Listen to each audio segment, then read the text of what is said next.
Welcome, welcome, welcome to Marriage Matters, South Suburban Missionary Baptist Church midweek moment. Today is July 14th, a very, very special day. 14 years ago, I asked this beautiful lady, 14 years ago today, we said, I do, and we still do to this day. This has been the best 14 years of my life. I just want to say happy anniversary to you, baby. And I pray that God continue to bless us with many more years to go. Today, guess what we got for you guys? We got Jay-Z and Beyonce. No. For real, no. It's even they just as big as Jay-Z and Beyonce, though. Today, with Marriage Matters, we have Travaris and Tamika Scott. Let's welcome Travaris and Tamika Scott, aka Jay-Z and Beyonce of this marriage ministry. We can't be Barack and Michelle though. Right. Okay. Barack and Michelle. Right. Okay. No, I'm joking. I mean, we appreciate Jay-Z and Beyonce. Oh, okay. How are you guys? We are good. Very good. Good to see y'all. Happy anniversary. Yes. Thank you. That is always a blessing, and we feel blessed to be like having a conversation with you on your anniversary. Right? You know. In all honesty, who can we ask for better than our best friends? Someone who we've been walking this journey with, for real. You know, we are very. One thing that we talked about last week was like connecting with like-minded people, and so you guys are definitely like-minded. We have some similarities in this thing called marriage, right? In this journey called marriage, and we are extremely excited to have you guys today. If you can start off telling us, introduce yourself to our Facebook, YouTube world, and to the people of God. Okay. Well, my name is Travaris Scott. This is my lovely wife, Tamika Scott. Or did you want to say your own name? Tamika Scott. We've been married for 14 years. 14 lovely years of growing, years of learning, years of loving, and raising children. So that's us in a nutshell. Unless you got something to add to that. No, that's perfect. That's cool. I mean, we need to put some respect on Dr. Tamika Scott's name, though. You know, we got to make sure we get that out there, Dr. Tamika Scott. You know, that was some hard work she put in, so I'm going to make sure I refer to her as Dr. Scott during this interview. My co-editor and chief responsibility for the children for those 3.5 years. So, we put in a lot of work for that. You guys are one of the. I would definitely call you guys. We would definitely call you guys a power couple. It's something that's real dope. You know. To start this thing off, we're going to ask a question. Do you admit your wrongs, accept responsibility, and apologize? It depends. That's the truth. I think truthfully, it really does. It does depend. And I say that because there are times where I know I'm wrong and I'm stubborn, so I won't say that I'm wrong, and it takes me time to get there. But then there's also times where it's very possible that I'm wrong and I have no clue. Right? So naturally, you're not going to get an apology out of me if I don't know that I'm doing wrong. And then there's times where it's just like, absolutely, like just own it and move forward. And then it's so easy for me to then apologize. But I mean, like I said, that's why I said it depends. It really does depend on the situation. It depends on where my head is at and where my spirit is at, because sometimes they they work and align together, and sometimes they don't. And that's that's the beauty of being a human being. Yeah, I agree with that. And also, and I'm pretty sure Stephanie, you probably would sort of connect with me on this. And sometimes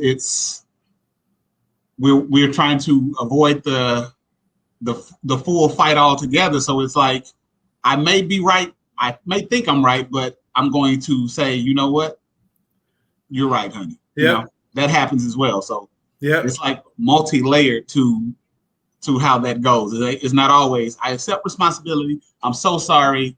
Let's move on. Sometimes it's the head mutt of, I think I'm right, you think you're right, and we're bumping heads. Yeah. And at some point, it takes a little longer to get to the apology point of it because it go through the whole head butting before the apology.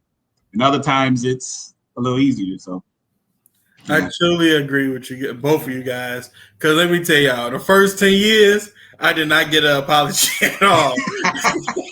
She said, listen. I did not believe in it. Yeah. I was not apologize. She said, I am not apologizing. That's something that I had to accept her for, because it's more to it than just that, right? And so it's funny that this question popped up because I just saw a video. I don't know if it was on TikTok or if it was on YouTube, but it was a husband and wife, and they was arguing. And then the boyfriend walked to the kitchen. She followed and was like, so you just not going to admit that I'm right? And then the husband said, well, baby, do you want to just practice? And she was like, you're not going to say nothing? He said, you don't want just peace, or do you want to keep fighting? And she thought about it. So she went back to the bedroom, was like, girl, he in there making sense, and I don't know what to do. Then the girlfriend say, well, find something that he did a long time ago and bring it back up.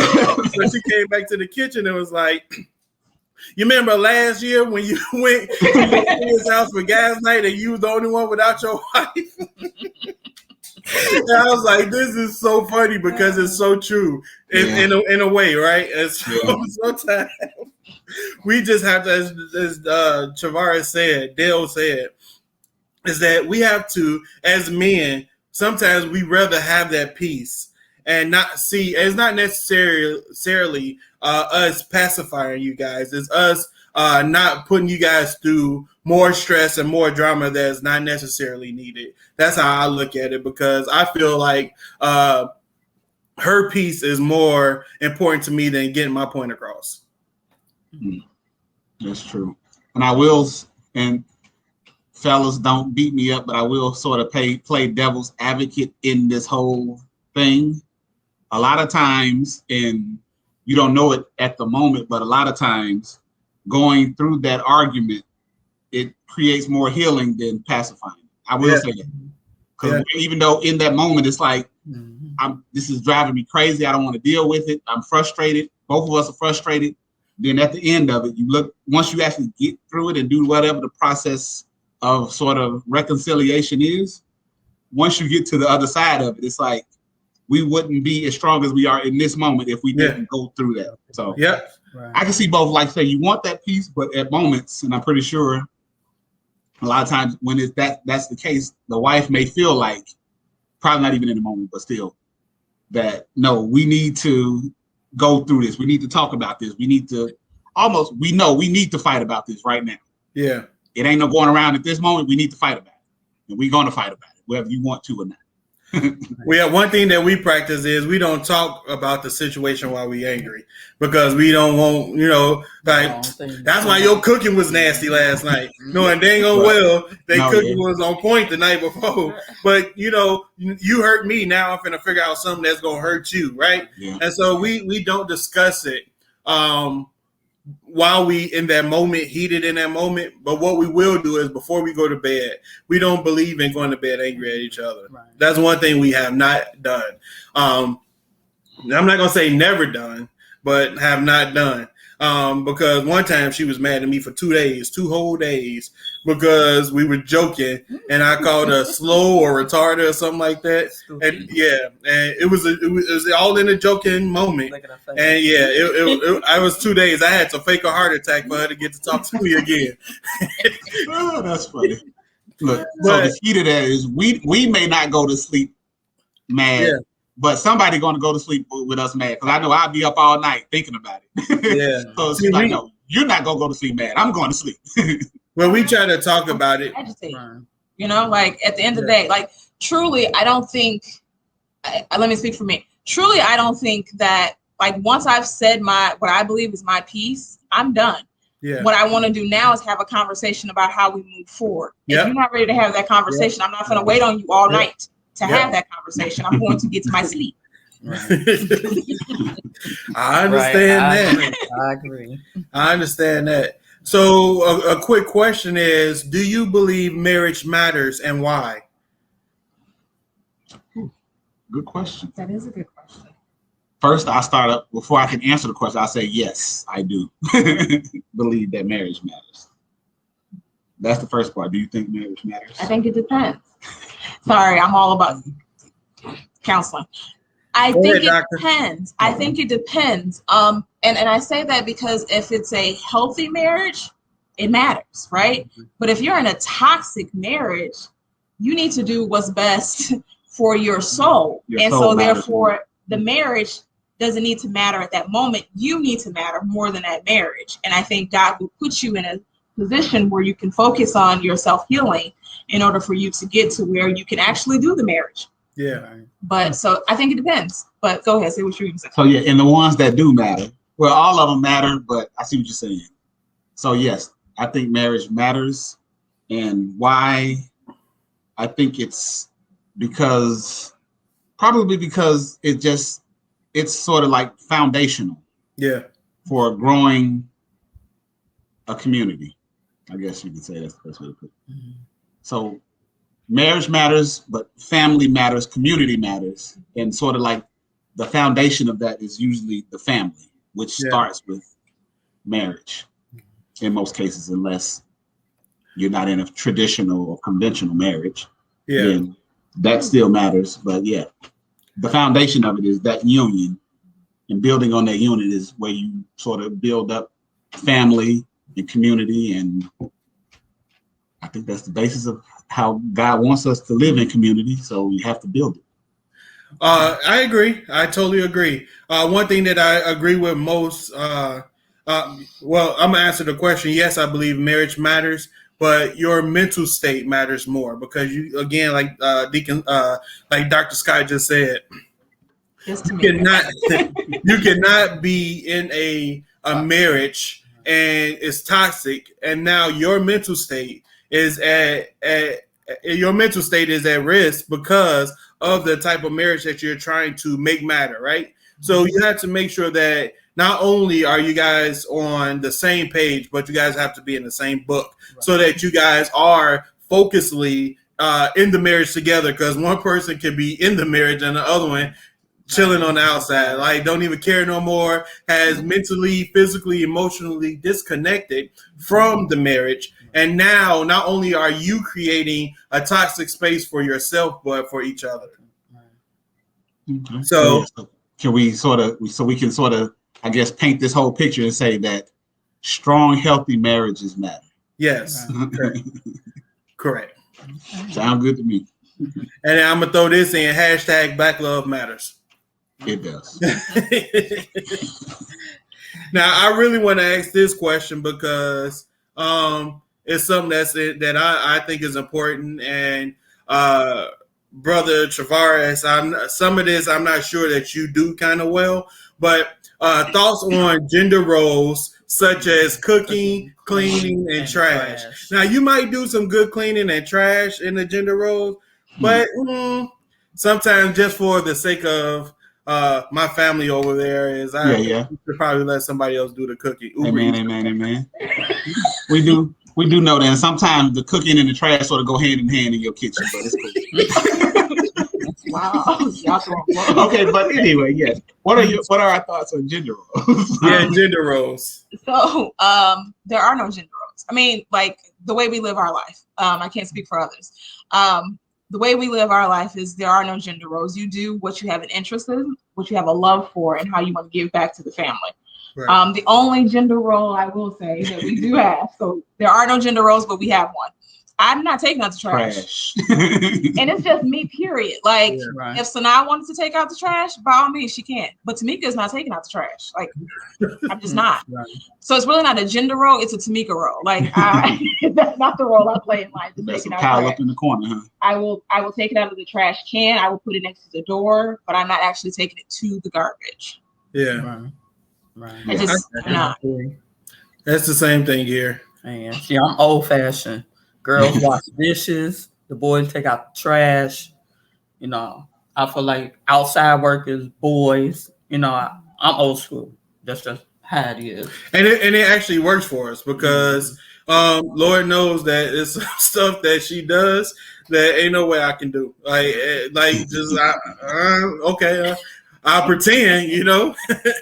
I'll hold this broom in my hand, you know, but where this trash gonna go, I don't know. But like taking out the garbage, like I get that. I wouldn't want her to go out there taking out the trash because one, I love the way she smells. You know, so I don't want her to be around the trash. That's like sniffing her and stuff like that. I'm that kind of weird guy. You know, I love the way my wife scent. So, but I do believe I've come to learn that roles are important in our marriage. It's not for everybody else, but the way we live, like you said, our gender roles, it helps us to continue to create what we have. Mm-hmm.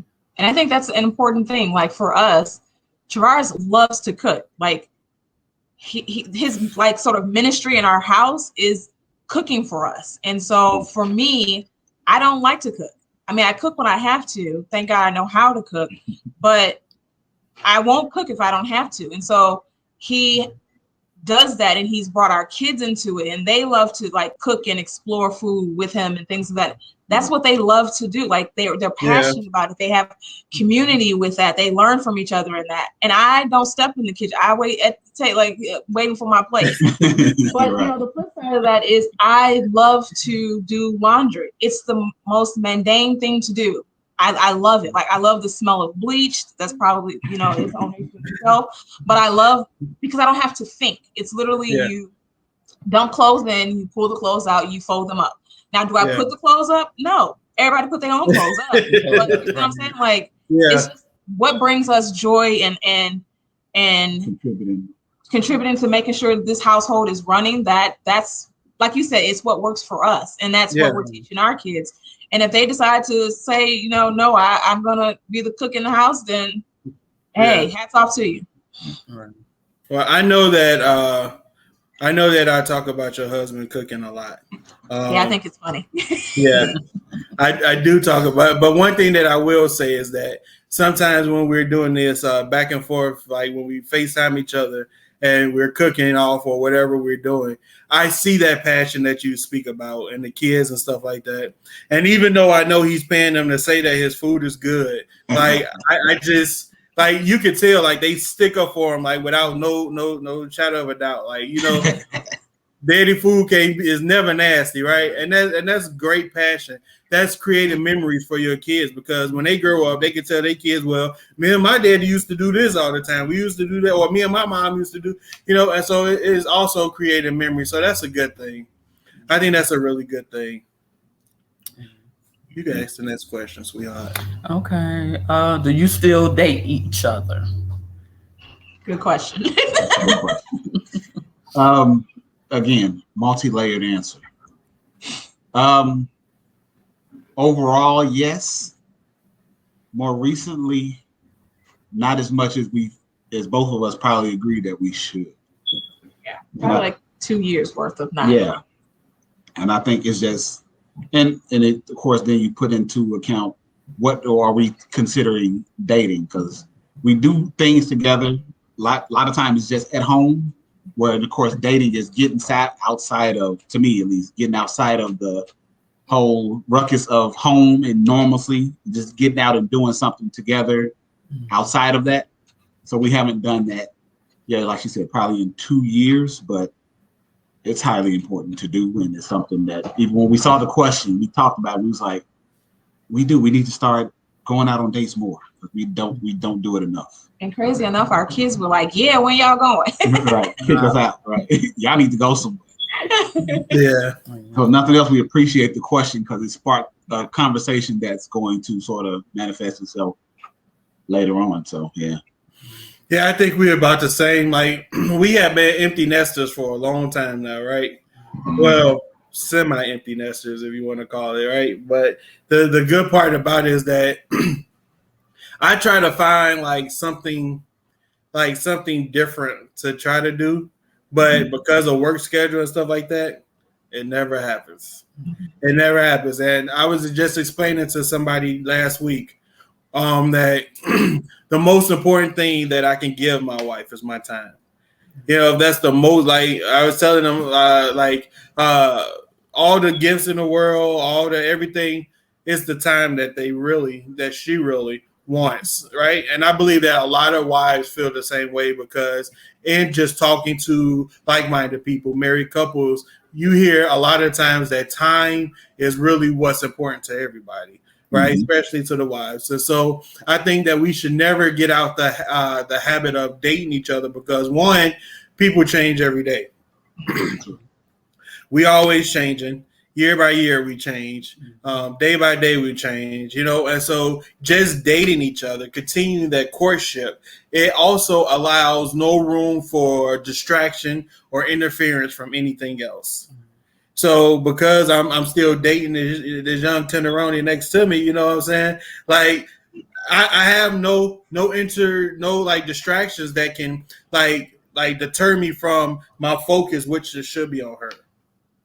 Yeah, I totally agree, and I think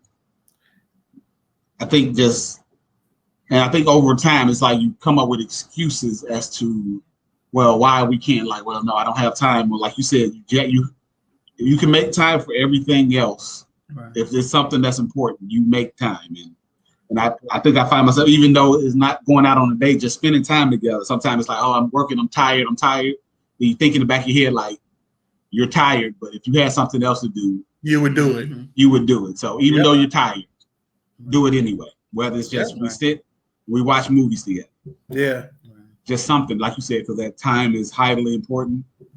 And it's just, even like physically, sometimes when you're not there, you have to push through. Or mentally, when you're not there, you have to push through. Because again, I'm always about in something and on the other side of something. Because at the end of that tiredness, once you actually push through and spend time with your spouse, you're like, oh my God, we had a good time, or oh, that felt good to do that, Yeah.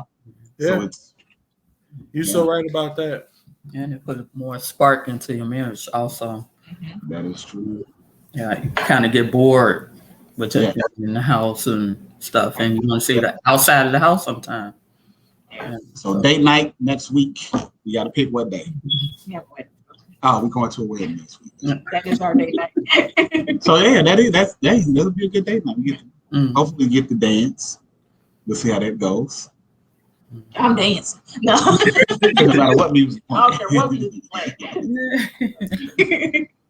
That's cool. This question is like part of like a part B to part one of how open are you about your feelings and concerns? I might get two different answers in that. So I'll give my answer first. Well, you are two different people, so you should have. I mean, we're all not going to be the same. So yeah. So I'll preface this answer with, like you said, people are different. Men are from Mars and women are from Venus, however it goes. So we see the world different. We do things different. Well, so my answer is, I will say, as far as being open about concerns and feelings, it's a work in progress for me. Something I work on every day to try to do better. Because I know just from talking to my wife, her love language is just communicating. That's one of her love languages. And it's something that of course, I don't think I was brought up to just talk about my feelings all the time. And I'm not sure I'm gonna say all men are like that, but a lot of men where they were brought up to, men don't cry, we don't show emotions. And of course, we already don't talk a lot anyway, but and then when you bring that into a marriage, it doesn't work the same as you just doing it with yourself. Yeah. It's totally different when you bring that mindset into a marriage, and it's something that has to be broken, and it's something that I work every day to try to break it, because I know that's something that she feels she receives love from, just you being your authentic self and bearing all to your spouse. So I'm working on it. Now, what's your answer? So for me, I don't have a problem with telling, like, I will wake up and be like, look, this is how I'm feeling right now, and in 5 minutes, it probably is going to change. Like, like Sherrod said, that is my love language. If I'm able to tell you my emotions and my feelings, how I'm doing and things of that nature, that should let you know that we have an actual relationship. And the more I tell you, the more authentic the relationship is. And so I tell him everything. There has definitely been times where me trying to help him see the value in communicating, where I've tried to attempt to, like, I'm not going to share it with you today and see how it goes. So you can see what it's like to not share your feelings.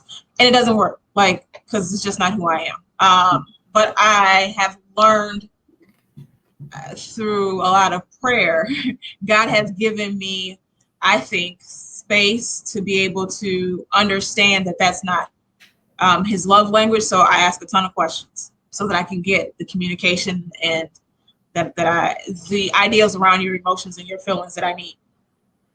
Yeah, and I sort of piece my way through it by trying to, you just, because in my head it's like, okay, this is not a big deal, so no reason to talk about it. But it's like, no, it's just little stuff, even little stuff. Talk about the little stuff, because that's going to get you sort of into the, I guess, rhythm, I guess the best word I can use, the rhythm of just sharing. And then, you get comfortable with just sharing more and more. And I think that's my process of working my way through it now. Just even little mundane things, share it. Even if it's a little thought you're thinking, share it. If it's little, you're feeling something small, like, oh, I feel like I want to go for a walk. Something little, just share that thought. And I think it builds up over time. I think I'm doing better. Just like I say again, just working through it. So yeah, I'm doing better. One day at a time.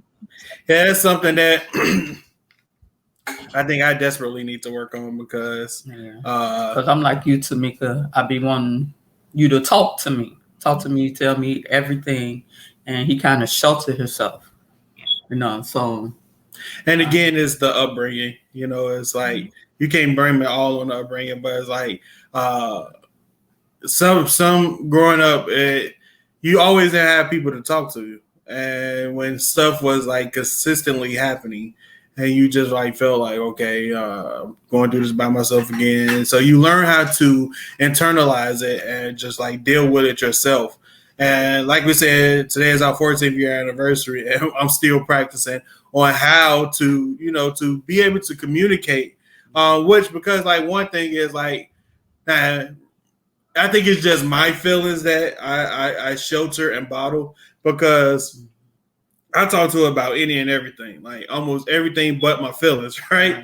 And so it's like, why am I, and it's a question that I always ask myself, like, why can I have this conversation with her, but I can't have that conversation with her, right? And so some part of it is that I don't want her to feel as if I'm over, like maybe not necessarily soft about it, or not necessarily, I guess you could say it's soft, like why he feel like this, or why this dude, what's wrong with this cat, you know what I mean? Which I know she probably wouldn't do, but it's just like in the back of my head is always that what if, if I open up like this, what if I cry in front of her, what's she gonna say? You know what I mean? Like, I got to be her protector. I don't want to be in the streets and somebody walk up on us and she's like, well, he was just crying last night. So I know, I know he ain't finna do this. Let me step in. I got to fight every night to prove my love. Right. So it's just, that's part of the, that the process that I go through on, really sharing, on how sharing the feelings and my concerns. I think I share my concerns sometimes. Yeah. I'm getting good on the concerns. Like, I'm concerned about what we're about to eat for dinner tonight, so that's a concern of But in all honesty, like, that's definitely something that a lot of men, I feel that we need to work on, is like sharing our feelings more. Yeah. And I will, and I hope this helps somebody, because again, it's something that I think it helps me. One time we had a conversation, and I think it was from a book that Tamika was reading. And there was something about your outer court and your inner court, and who's in your inner court and who's in your outer court. And your inner court is where you're talking to God. Yeah. Your outer court is, no, I think it was 3 of them. It was inner court, something that's outside the inner court, and then the outer court. And the outer court is like your everyday conversations you have, whether you're talking about sports, politics, whatever. And then the one after that is like, I guess, where you're talking to, when the conversations are more personal. And then your inner court is where you're talking to God, where you share your innermost feelings, innermost thoughts. And I think Tamika asked me, where do I fall? Where did she fall in those courts? Oh, wow. And I said, I didn't say the inner court, I said the one outside the inner court. And she was like, why? Why wouldn't I be in the inner court? And I paused like, I didn't have an answer. And I think that sort of lit off a light bulb, is like sharing your innermost emotions, feelings, all the other stuff is the, I guess, probably one of the deepest connections you can have with your spouse. So, yeah, and I think from that, it's also like we've had conversations about, like for me, it's, I have this thing in the back of my head, like no matter what I do, he will never leave me, because we made that commitment. We made that commitment to God. And so I can say anything, right? I can be on my worst day. And I know that at the end of the day, you know my heart, and we will get through it. I think for some people, that reminder or that reality doesn't really hit home all the way for whatever reason, whether it's a concern that, yeah, you said we in this forever, but are we really in it forever? Like, what could be the thing that will tip you over to say that I'm leaving you and I'm done? Well, for me, there's nothing. Right. Like, you're not going anywhere, I'm not going anywhere. And we've had this conversation as well. Like, don't be afraid to come and have a conversation with me about anything. I'm not going anywhere. Like, regardless, good, bad, indifferent, we need to have the conversation. If I'm asking for it, give it to me and let me make the decision on how I handle it, or, how I take it. But at the end of the day, regardless of how I take it, how I handle it, what my emotions look like, know that I will never leave. Yeah, I think just if both people have that mindset, it creates a level of comfort in the marriage, to where it's like, there's nothing I should hold back from this person, because that's probably, again, like you said, a lot of people probably feel that way. It's like, oh, if this happens, she's going to leave, or he's going to leave me, or, you know what I'm saying? But it's, if you know that person has my back, they're not going anywhere, you create that level of comfort to where you can say, I can tell them anything, whether it's bad. I can talk to you about it, because I know you're going to love me through it, even if it's like something, whether what's the one, even if it's something you feel is like, oh, this is my biggest flaw, share that with your spouse, because they can help you work through it. You can't give caveat to all of this, right? Let me give some caveat to this. There must be some psychological safety within your relationship, right? Again, so that moves out people who have abusive tendencies, that moves out someone who desires another person in their relationship. That's something totally different, right, than the overall day-to-day functioning and reality of what a marriage looks like. If I'm sitting with whatever I feel like my biggest sin is, my biggest flaw is, I can share it with my spouse, and I don't have to worry about a level of judgment or that he's going to leave me. That's amazing. However, if I make a conscious decision to step outside my marriage, I've disrespected him, I've disrespected my children. That's something totally different. I just want to get that caveat. Yeah. All right. Yeah. That was deep. Drown, man. No, I'm just yeah, like that's really good. That's really good. And you just got to make sure that you able to be open. And the other part, the B side to that, is that if a person is coming to you, if your spouse is coming to you, not a person, if your spouse is coming to you with their concerns and their feelings, you have to be open to listen to them, right? We have to be a good listener. Don't pimp the other, right? Just don't give them everything and you not be reciprocal on that part. So you really got to make sure that you are both authentically open and sharing with each other. And it's, again, like I said, this 14 years going, and we still working on it. So it's not something, I don't want anybody to think that, oh, well, we've been married 28 years and we still not open. It takes time, especially if something like a person went through like trauma or something in that lifespan or grow up or whatever. There's a lot of Band-Aids and stuff that you got to make sure that you are pulling off softly. You can't just rip the Band-Aid off of everything, I feel. And so also if you are, and this is why it's good to be friends and best friends with your spouse, because if this is your best friend, if this is your ride or die, right, you should be able to come to them and tell them anything, right? And I called my wife. My wife was legit my best friend before we was boyfriend and girlfriend. Like, she was the person I called, was like, buddy, tell me if this makes sense to you. This girl told me this. Like, she'll go right, and it was reciprocal. And so I think that's why we so open about everything else, why I'm able to talk to her about everything else. But my feelings. So it's something that, that we still working on. I mean, and I'm starting to open up more to sharing my feelings, but it's not something that is done easily. Yeah. Every day, just every day. It's a new opportunity. That's all you can go off of. You can't focus on yesterday. You can focus on today. You can't really focus on tomorrow. Just focus on today. What can I do today? Yeah. How can I change today? Mm-hmm. Because if you change something today, that's going to change what tomorrow looks like. Exactly. Yeah. How can you be your best self today? Yeah. Yeah. The next question is, do you pray together for each other and do devotionals together?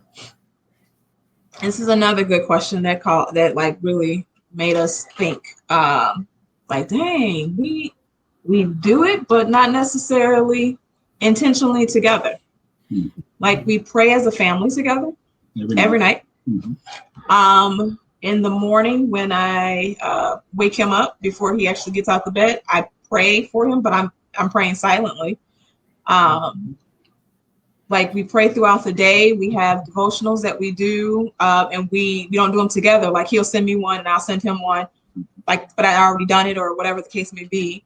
We've done like studies with our small group that we work with. So we like read and prepare for the study together, but then we're presenting that to the group. So it's not necessarily us doing it intentionally just for us. So yeah, do we do the stuff? Yes. But do we do it together intentionally? No. Yeah. So something else we talked about was like, I think, should we start praying just me and you? Cause like the ones at night as a family. So it's me, my wife, and our children. We all come together in one room. We pray together before everybody goes to bed.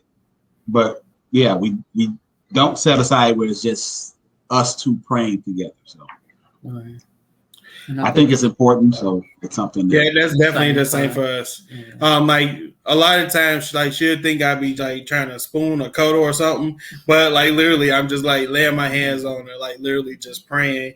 Like a lot. Like, half the time I'm up at like 3:00 and she's like, "What you doing up?" Like, sometimes like God will wake me up in the middle of the night just to pray for her, and like, especially with the journey that we went through with her transplant and stuff like that, it kind of like pushed me to pray for her more, especially as being her pastor of the house, right? Being her covering in this house, right? So I feel that before I can bring our any issues that we have, I need to do any and everything I can do possibly first before I try to open up to anybody else about it, right? So I need to make sure that I'm right and doing what I'm supposed to do as God charged me with this charge that God gave me as her husband, right? So I need to make sure that I'm praying for her daily.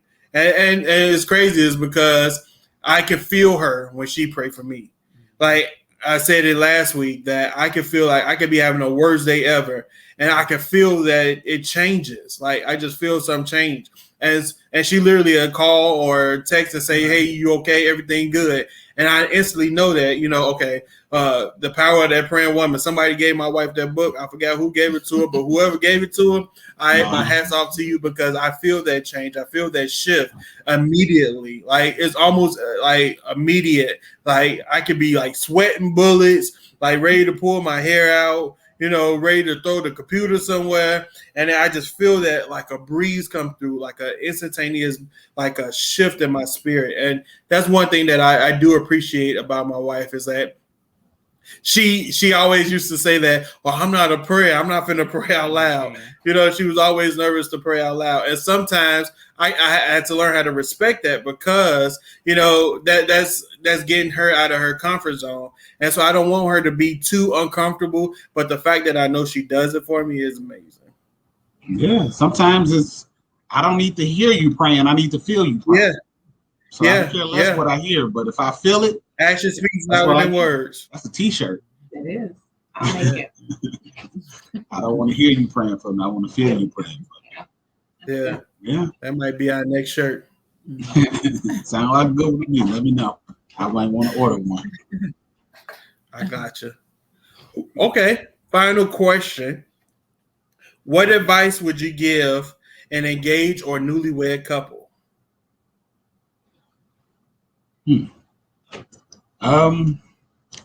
funny because I think we already said it, but going back to in your relationship, creating an environment where the person feels secure, emotionally secure, physically secure, spiritually secure.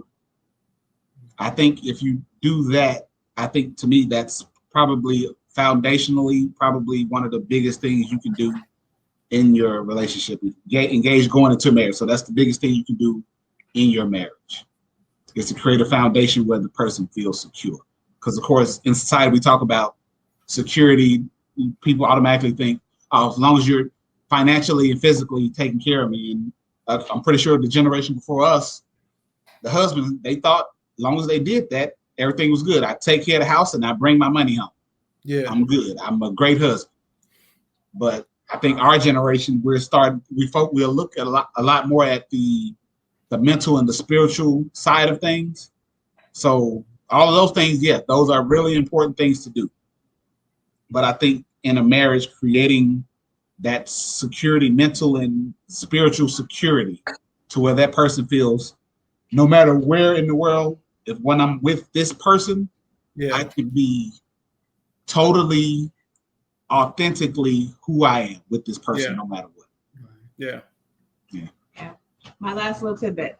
I think you have to pray daily, asking God to give you the wisdom, the strength, and the ability to be who He's called you to be for your spouse.